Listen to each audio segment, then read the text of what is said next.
안녕하세요. 반갑습니다. 오늘 굉장히 단촐한 것 같아요. 설교 내용이랑 비슷한 것 같아가지고 당황스럽습니다. 여러분은 아직도 예수가 여러분 삶 가운데 필요하십니까? 어떻게 생각하세요?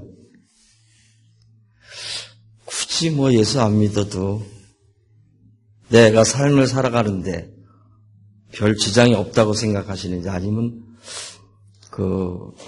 옛날 제가 84년도에 신학교를 입학했는데 그때에 흔히들 당신의 삶 가운데 예수가 없다면 어떡하시겠습니까? 거의 99.9%가 예수 없는 삶은 생각할 수도 없고, 예수 없는 삶은 차라리 안 사는 게 낫겠다라고 대부분 그렇게 앵무새처럼 이야기하는 것을 기억이 납니다. 어쨌든 우리를 그 예수를 따라가고 예수를 믿는 사람들을 우리는 그리스도인, 크리스찬이라고 얘기합니다. 그 크리스찬이 누가 만들어낸 단어인지 아십니까? 우리를 보통 크리스찬이라고 하는데, 제가 저희 교회 개척할 당시쯤에 설교 내용 중에 하나 있었는데요.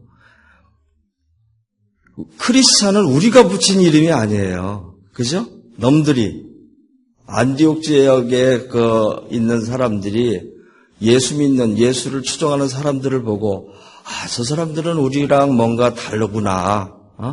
저 사람들은 그리스도인들, 크리스찬이라고 넘들이 붙여진 이름이었어요.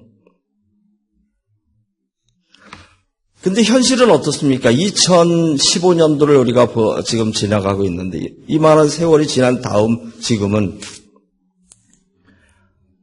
우리의 가치관과 밖에 믿지 않는 사람들의 가치관과 다른 것이 무엇이 있을까요?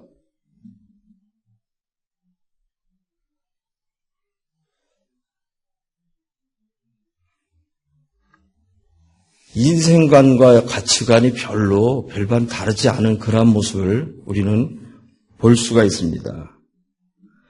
기독교 신앙을 가지고 산다는 것은 성서의 가르침과 그 가치관으로 산다는 것인데, 요즘의 기독교인들은 사람들의 바른 가치관 형성을 왜곡시키고 무엇이 참된 진리인지 헷갈리게 만들 뿐만 아니라 세상 사람들을 나도 천국을 들어가지 않고 천국에 들어가는 사람도 발을 걸고 있는 것이 아마도 기독교인들이 아닌가 생각이 듭니다.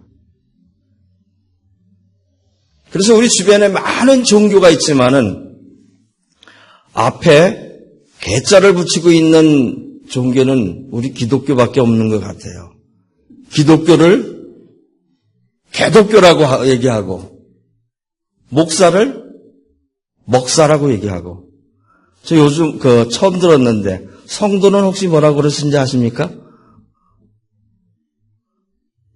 성도는 쌍도래요. 우리가 그 지경까지 만들어 왔습니다. 그래서 여기저기에서 2주 전에 우리 박수영 목사님도 그런 말씀을 하셨는데, 기독교의 위기설을 많이 들을 수가 있습니다. 12일 제너럴 소셜 서베이에 따르면 미국 내 무종교인은 현재 인구 중에 23%, 2014년 기준입니다. 로 나타나고 2012년도에는 20%였다고 합니다. 매년 1%씩 무종교인들이 증가하고 있는데 그 1%의 숫자가 250만이랍니다. 그래서 2012년부터 2014년까지 무종교인이 750만이 늘어났다고 합니다. 그리고 제너럴 소셜 서베이 측에서는 1990년대 미국 내 무종교인 비율은 10% 미만이었으나 2000년 들어 15%가 증가했고, 이러한 추세라면은 40년 후에는 미국에서 무종교 그룹이 가장 큰 집단이 된다고 합니다. 이는 미국뿐만이 아니라 한국 상황도 마찬가지입니다. 지난 1월 한국 갤럽이 발표한 자료에 따르면 한국의 절반 50%는 종교가 없는 비종교인이라고 이야기하고 있습니다. 한때 제 주변에서 비즈니스 하시는 분 중에 제일로 좋아했던 분이 비디오 가게 사장님이었습니다. 가만히 있어도 막 가마니에 머니를 담는 그런 모습을 연상케 했었는데 지금 비디오 가게 사장님 다 죽었습니다. 3, 40년 뒤에 보면은 아마 목사들도 잡을 다 이렇게 잃지 않을까 생각이 됩니다.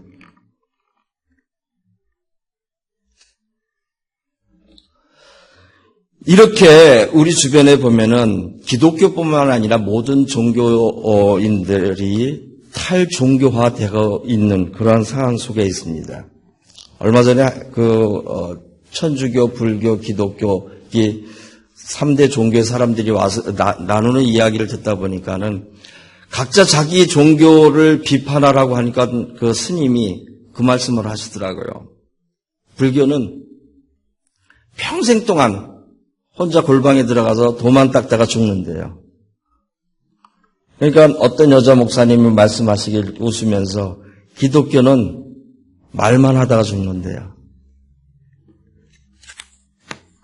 여러분들의 신앙은 어떻습니까?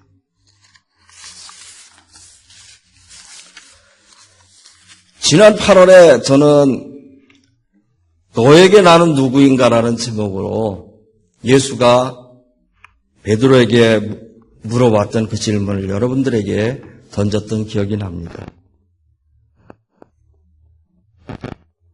주님이 우리에게 너는 나를 누구라고 생각하느냐라고 질문을 했을 때에 주는 그리스도시요 살아계신 하나님의 아들이라고 베드로가 고백했던 그 신앙 고백을 우리도 고백했던 기억이 납니다.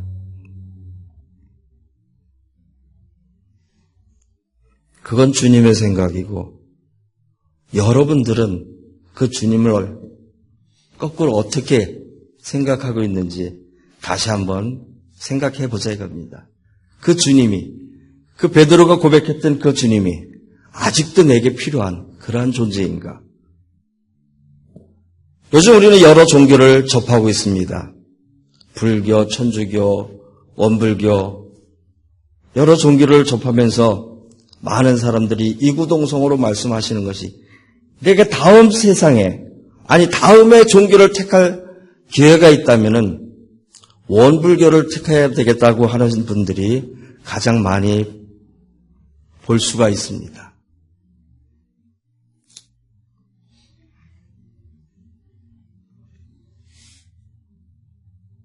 여러분들의 생각은 다시 한번 어떻습니까? 내가 다음에 종교를 택한다면은 아직도 기독교를, 아직도 예수를 킵할 것인지 아닌지. 아니라면 우리 저기 바꿔야 돼요. 저 십자가가 아닌 동그란 걸로 얼른. 그죠?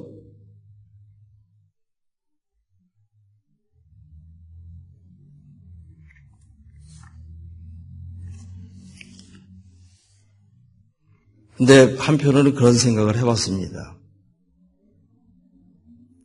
하나님의 마음을 체험하지 못하는, 또 예수의 그 길을 걷지 못하는 사람은 어떠한 종교, 어떠한 길에 갖다 놔도 어느 만큼 가다가는 다시 다른 곳을 기웃거리지 않을까 생각이 듭니다. 한국에서 얘기하는 그 속담 중에 집에서 새는 바가지 어디 가서도 샌다고. 물론 기독교가 이렇게 되기까지는 기독교인의 그 지도자들의 가장 큰 문제가 있었던 것을 고백을 합니다. 그러나 과거에는 이렇게 앉아있던 분들이 무지한 사람들이 많이 있었습니다. 그러나 이제는 앞에 설교하시는 목사님들보다도 더 많은 더 긴 가방끈을 자랑하는 분들도 많이 있습니다. 과거에는 종교 지도자들만 성경을 봤지만은 이제 모든 사람들이 성경을 보게 되었습니다. 그럼에도 불구하고 우리는 이것만 주로 했던 것 같아요. 너 때문에. 그러나 손가락을 보면 자신을 향하는 손가락이 더 많다는 것도 우리는 한번 살펴봐야 된다고 생각이 됩니다. 지도자들도 문제가 있지만은 함께 그 길을 걷는 사람들도 문제가 있다는 것입니다. 오늘의 본문에 들어가서 보면은 우리의 신앙과 삶에 대해서 다른 방법으로 상상해 보도록 요청하고 있습니다. 첫 번째 본문인 히브리서에서는 첫 세계 문명의 기독교인 저자는 예수를 성전의 사제로 상상했었습니다. 예수는 나사렛 출신의 목수였습니다. 그 목수에 대해서 공생애를 살아가기 이전에 어떻게 살았는지, 무슨 흔적을 남겼는지에 대한 기록은 없습니다. 우리 삶 속에서 하나님의 성스러운 현존으로 드러난 그 예수가 말입니다. 두 번째 본문인 요한복음에서는 그리스 사람들은 그들이 말로만 수없이 들어본 예수를 정말 보고 싶다고 큰 소리로 요청을 하게 됩니다. 하나님의 미라를 상상해 보시기 바랍니다. 그 스스로는 하나님의 미랄로 그대로 남아 있습니다. 그러나 만일에 땅에 떨어져서 죽으면은 더 많은 미랄들이 달릴 줄기로 변해된다는 것입니다. 예수처럼 고난의 길을 충실하게 살아가는 영웅적인 삶 너머에는 우리가 상상할 수 없는 높은 차원의 미래가 놓여져 있다는 사실입니다. 오늘 본문인 히브리서 5장에 있어서 7장에서도 히브리인들이 멜기세덱 전승을 묘사하는 것을 볼 수가 있습니다. 이 멜기세덱은 살렘왕이며 지극히 높으신 하나님의 사제였습니다. 그는 여러 왕들을 무찌르고 들어오면 아브라함을 맞아 축복해 주었고 또 아브라함은 그에게 모든 전리품의 10분의 1을 나누어 주었습니다. 첫째로 멜기세덱이라는 이름은 정의의 왕이라는 뜻이 있고 그 다음 살렘왕, 평강의 왕이라는 뜻이 있습니다. 그는 아버지도 없고 어머니도 없고 족보도 없으면서 생애의 시작도 끝도 없이 하나님의 아들을 닮아서 영원히 사제직을 맡아보는 그러한 분이었습니다.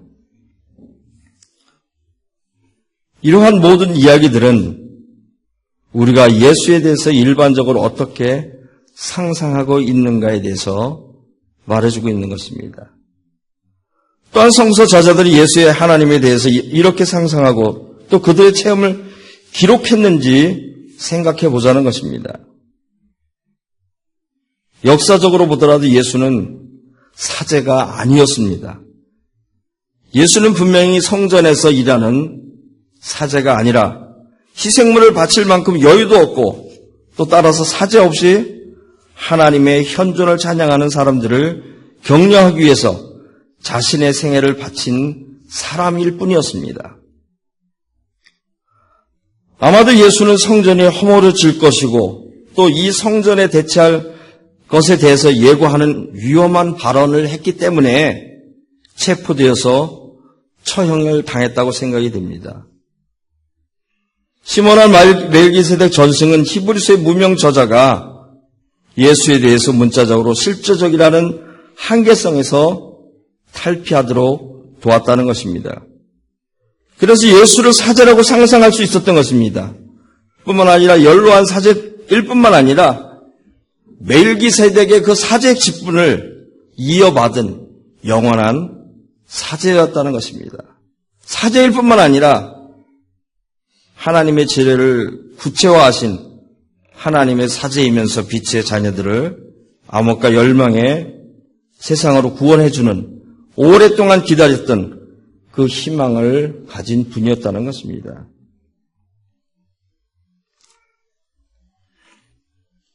예수의 생애 동안의 이미지보다도 그 사후의 많은 이미지들이 우리는 생각이 납니다.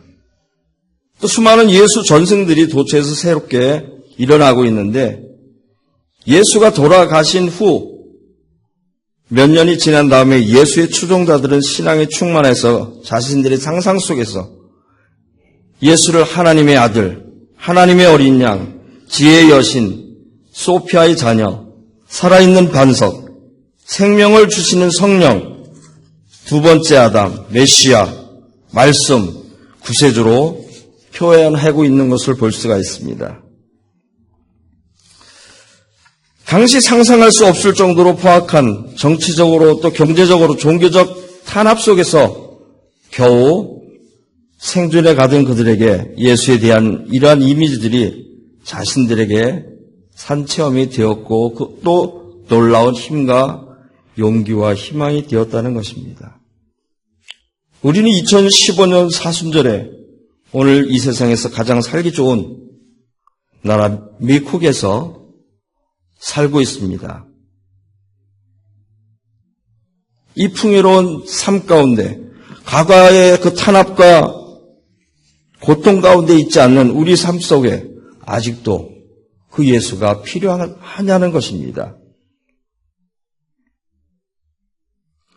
우리도 고대의 성서 저자들처럼 오늘 여기에 우리가 살고 있는 미국에서 그리고 우리의 지구촌에서 우리의 신앙의 바탕을 둔 상상력 속에서 나와 예수의 체험을 하지 않으면은 그러한 예수를 계속해서 발견하지 않으면은 우리는 결코 예수와 무관한 삶을 살게 된다는 것입니다. 고대인들의 체험을 교리적으로 또 문자적으로 나의 체험을 받아들여야 한다면은 우리는 영원히 스스로 체험을 상실하게 될지도 모릅니다. 그 결과 하나님을 믿는다, 또 예수를 믿는다고 말하면서도 심오한 기쁨과 어떤 고통이라도 극복해 갈 수 있는 용기와 희망을 얻지 못하고 또 항상 두려움과 불신 가운데서 삶의 만족을 못 느끼며 살아간다면은 예수가 대사제라는 고대인들의 체험은 그들의 것이지 결코 내 것이 될 수가 없다는 것입니다. 여러분들의 그 공허함을 또 여러분들의 깜깜함을 비춰줄 수 있는 그 예수를 매일같이 발견하지 못한다면 말입니다. 오늘 본문 히브리서 본문에 보면 그 하나님 우리가 믿는 그 하나님의 아들이라고 하는 그 예수도 그 하나님을 발견하기 위해서 애쓰는 그런 모습을 볼 수가 있습니다.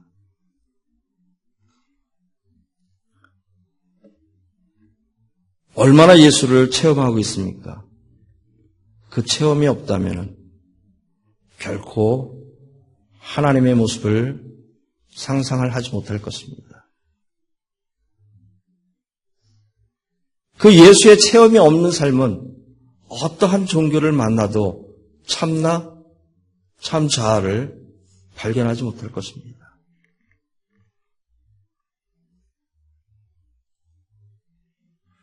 우리가 우리 삶 가운데 아직도 예수가 필요한다면 우리의 예수의 체험은 우리가 예수를 어디에서 만나 보아야 하는지 그리고 그의 음성을 어디에서 어떻게 들어야 하는지에 달려있다는 것입니다.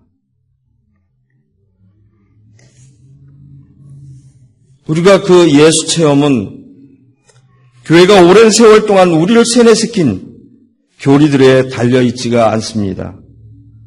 우리가 교리적인 고정관념에서 벗어나서 상상의 나라를 자유의 날개를 펼치게 간다면 우리는 담대한 용기와 비전을 얻게 되고 또 심오한 기쁨과 희망을 얻는 그런 변화된 해방된 삶을 살 수 있다는 것입니다.